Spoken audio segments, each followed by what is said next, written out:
सर्वांना श्री स्वामी समर्थ। माझ्या ताई दादा इथं मी मेथी घेतल्या 2 वाटी बारीक चिरून आणि मिरची आणि लसूण बारीक करून घेतलाय आणि 1 वाटी बेसन घेतले। आज आपण करणार आहे मेथी बेसन पिठलं। कढई गरम करायला ठेवल्या, त्यात थोडंसं तेल घातलंय। तेल गरम झालं, मी आता मोहरी काही घातली नाही, फक्त मी जिरे घालून घेतले।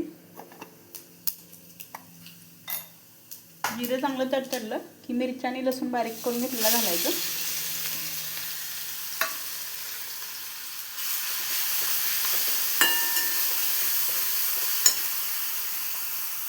आता तिखट कसं तुमच्या आवडीनुसार तुम्ही घेऊ शकता।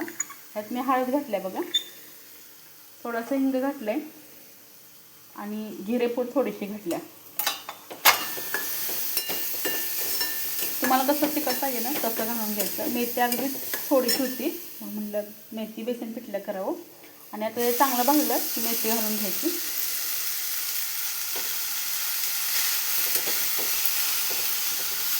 आणि चवीनुसार मीठ घालायचं। मेथी चांगली परतली की आपण यात बेसन पीठ घालून घेणार आहे।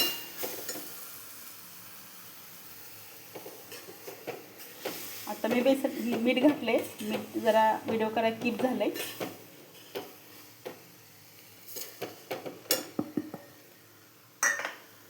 ह्याला झाकण ठेवून थोडंसं पाण्यात शिजवून द्यायचं आणि एक झाकण ठेवून एक 10-15 मिनिटं असं वाफे शिजून द्यायचं। खूप सुंदर लागते भाजी, एकदा नक्की ट्राय करून बघा।